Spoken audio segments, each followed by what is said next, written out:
the power the God of the Hebrews displayed at the Red Sea that night centuries ago was unbelievable.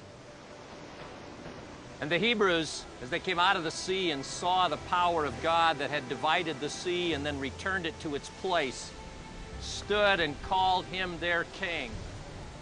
But the God of the Hebrews wasn't finished yet with this people he had selected to be his presence in the world. He had to mold them and shape them. There was a mountain he wanted to take them to. I wonder if they knew about the mountain before they got there. I wonder if Moses told them. Maybe their question was, well, which mountain is it? There's a lot of mountains. And maybe Moses said, it's the mountain with fire on it. Come with me. Let's follow in some ancient sandal prints to what the Bible calls the mountain of God, and see how God began to mold his people to be his witness in the world. Come.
Moses on Mount Sinai and the Ten Commandments. You know, if you think about it, there are few events in the history of the world that are referred to more often than that one. Always Moses, God, tablets, Mount Sinai. We've been hiking a bit this morning among the mountains of Sinai, near where the traditional place is, where those Ten Commandments were given. Now, a little bit of background would help us, I think, at this point. First of all, as throughout this study, I'm not sure where Mount Sinai is. There are 22 serious candidates for it, 22 different mountains that one good scholar or another has thought that's it and argued for it. You ought to do the research sometime just to look at some of it.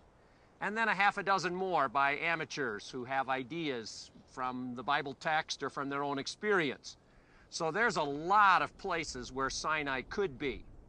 We've come to the traditional place, not because I'm sure this is it, but because this is a great place to walk in those sandal prints and to experience some of those things that are so central to the text. So we're at the foot of the traditional Mount Sinai. Nearby is the peak called Katerina, after St. Catherine, a martyr from the early church, who was supposedly buried on that mountain. And we're going to choose Katerina as our place of study, partly because few people go there, and partly because it's the highest peak. And for God to be on a high place seems to make sense to me, so I think it'll be a great place to study it. It's about 8,650 feet. Let's follow those ancient sandal prints. Come.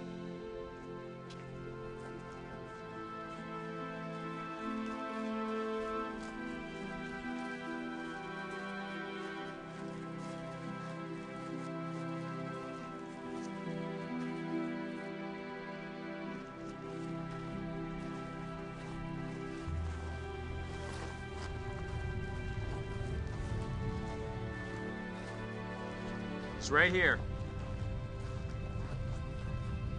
Right here. And he said, take off your sandals. And I stood in front of that bush, and he literally spoke to me. He knew my name. And he said he heard the cry of you folks. And I thought, good, it's about time. And he said, I'm going to do something about it.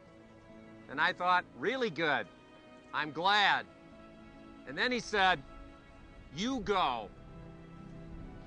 Right from there, he said, you go. And now I had a problem.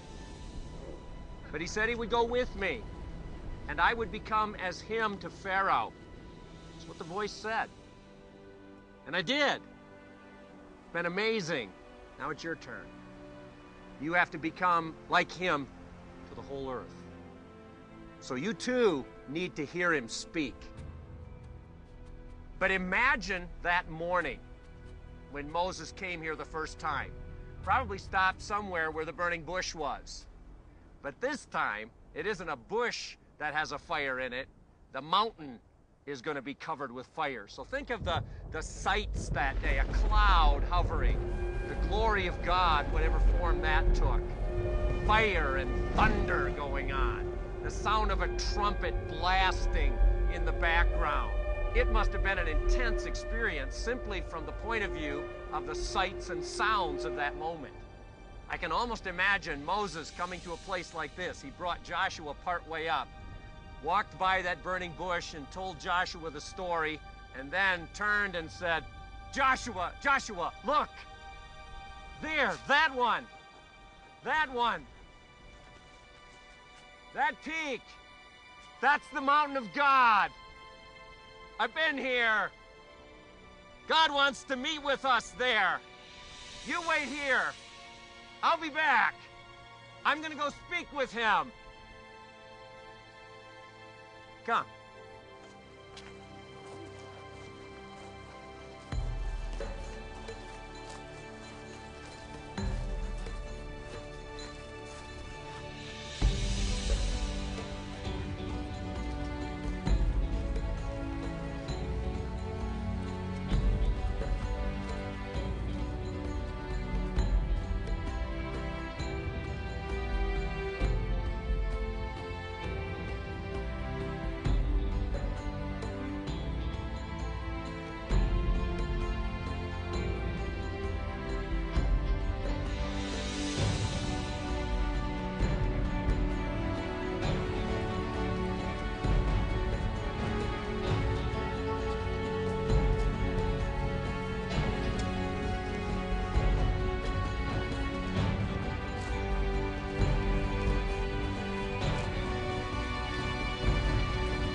Well, what do you think?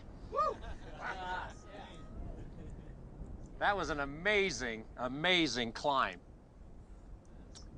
We're sitting here on the top of what's called Jebel Katerina, the mountain of Catherine, looking down on the traditional Mount Sinai over there, and you get a feel of the stunning place God chose to come to talk to Moses, and it's really amazing.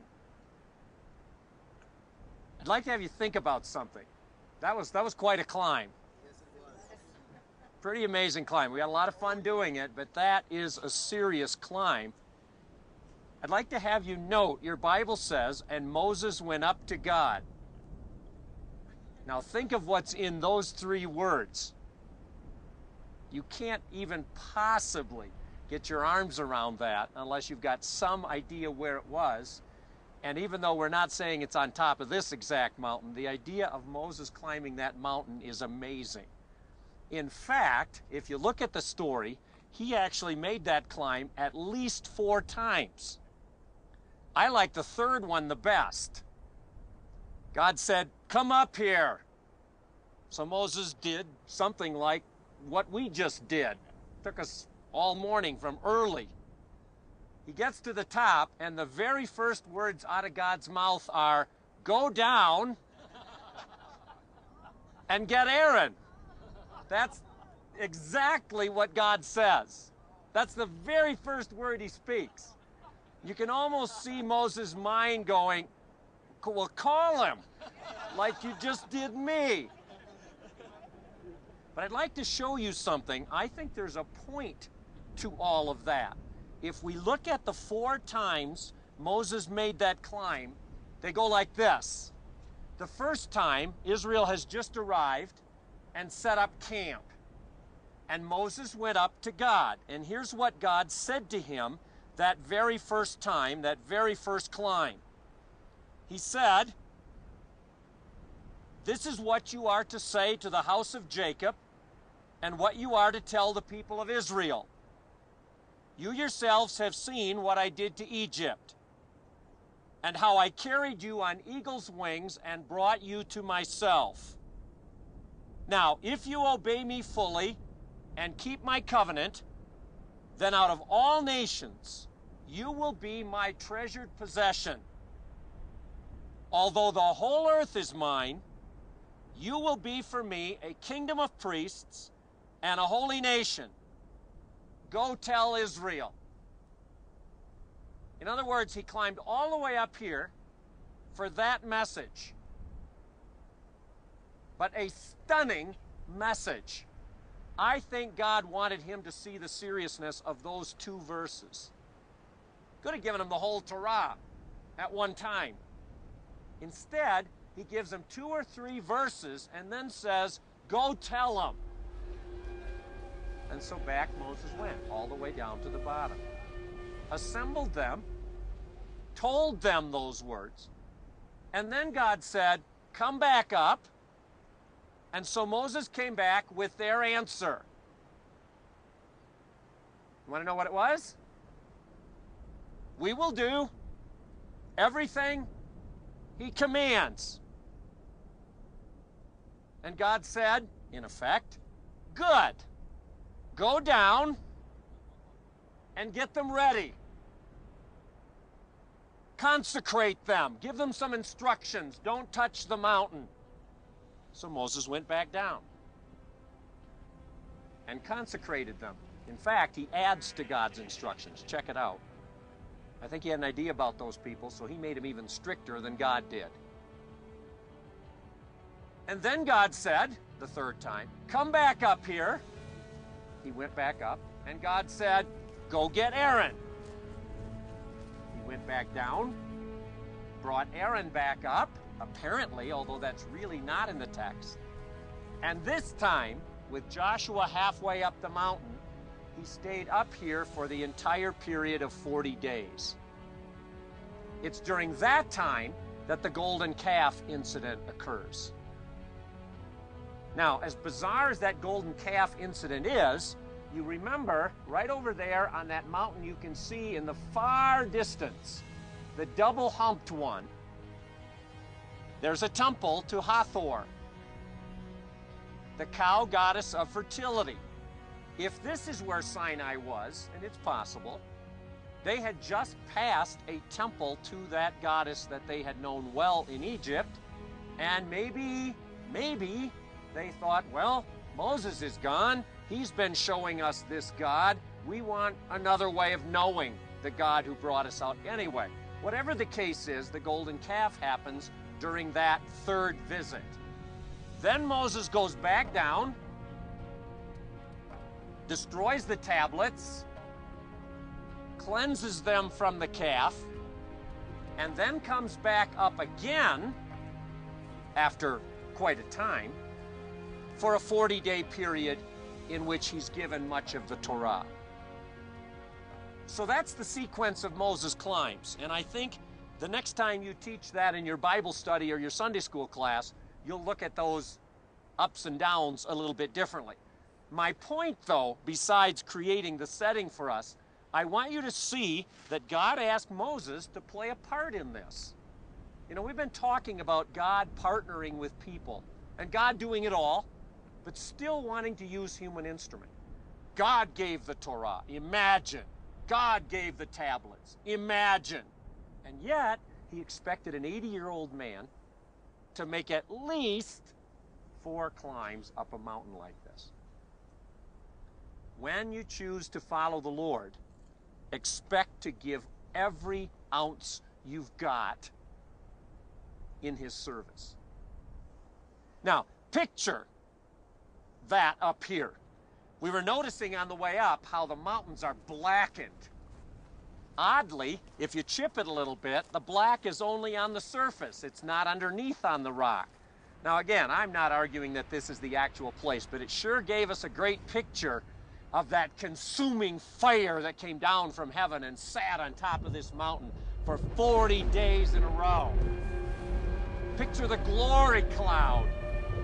That's referred to. Exactly what that looked like and where it was, I don't know, but imagine out in this desert with this crystal clear sky at night and this glowing cloud on top of that mountain. And then the sounds.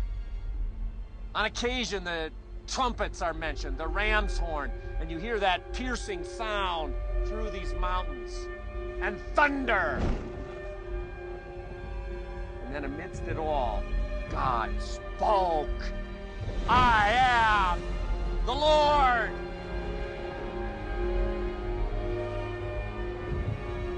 The quiet of this place, that must have been stunning. It's an awesome thing to sit here and to feel that power. So what do we make of all this? These 10 commandments. What do we do? How do we understand them? Well, there's lots of ways. I'd like to talk to you about that a little bit. What are these 10 commandments? Well, it was a covenant between God and his people.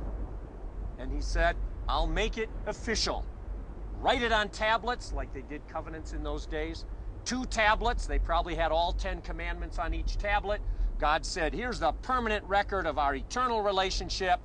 Moses thought, God will keep a copy for his place. We get a copy for our place. And God said, guess what? Take them both. Because my sacred place and your sacred place is the same place.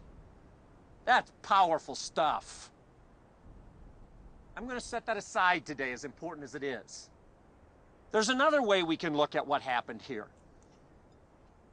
Some have talked about what we call story shaping story. I'd like to show you how story shapes story. Help me a moment. What day did those Israelites leave Egypt?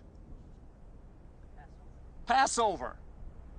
And about how long did it take them to get here?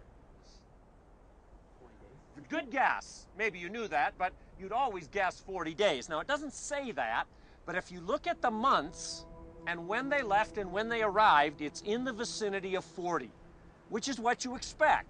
It was 40 days in the desert of testing, getting them ready for this awesome moment when God is going to entrust them with the Torah. Now, Passover is the first holiday on God's calendar. What's the next one? Pentecost, Shavuot. And there's 50 days from Passover to Pentecost. So they left Egypt on Passover, took 40 days to get here. When they got here, Moses came up a mountain like this one, met with God, and God spoke his initial words. I am the Lord who brought you out of Egypt. You shall have no other. You know those words, the 10 words as the Bible calls them. Then he headed down somewhere around Pentecost. And what did he find? The golden calf. So what did he do? He smashed it and ground it up and made them drink it in their water. And then he told the Levites, take your knives, your swords, go out into the camp, and anybody responsible for this abomination must be executed. How many people died? 3,000. Now come with me to the life of Jesus. What day did he die? Same day they left Egypt. Coincidence, huh? 40 days later, what did he do? Climbed a mountain and ascended up to meet with God. And 10 days later, on Pentecost, the Spirit of God came down. And how many people believed? 3,000. You get story shaping story. The paradigm for Jesus, in some cases, is here. Now, obviously, there's a lot more meaning to the Ten Commandments than that, but that's a profound idea. There's another one. Let me share it with you. Let me tell you a story. There was a mountain covered with a cloud of glory. For 6 days. On the 7th day, a man went up that mountain. And when he got up the mountain, God's glory appeared. And a voice spoke. Your first thought is, well, that's Mount Sinai.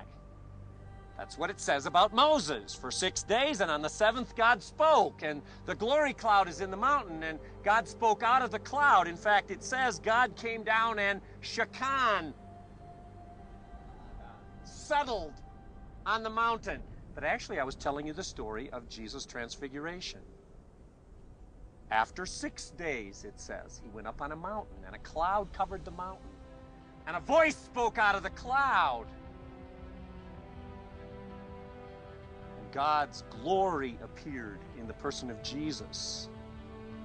And then Peter said, let's build Mishkan, from shakan, a tabernacle. Story shapes story. I think that's profound. But there's another way we could take this.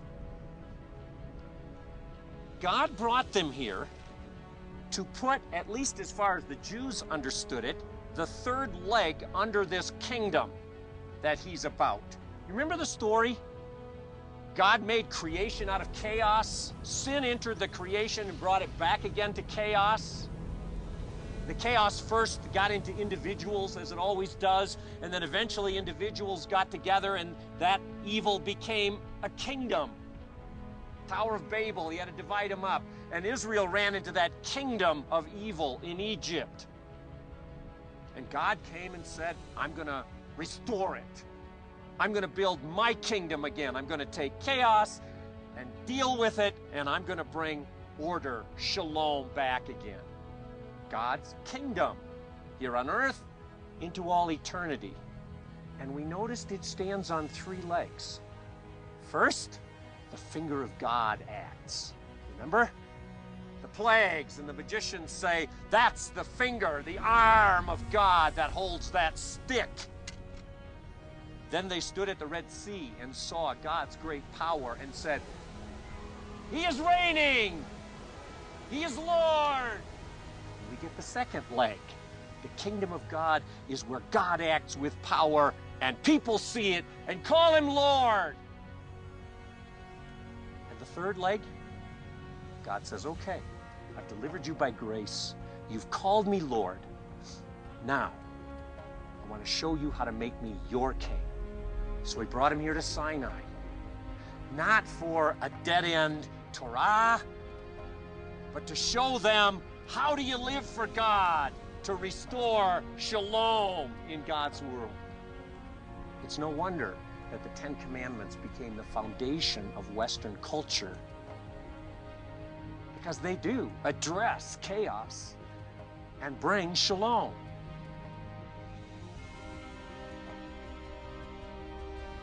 So maybe, just maybe, that's why God had Moses climb all the way up on a mountain like this one that first time for a short message. If you obey me, you will be for me a kingdom of priests. Priests, those who put God on display. God wanted a people, his kingdom, a people who would not only bring his message, but would be his message. And so it is with us. Jesus created a royal priesthood, a people who would be to a broken world the very presence and picture of the God who restores shalom to his world.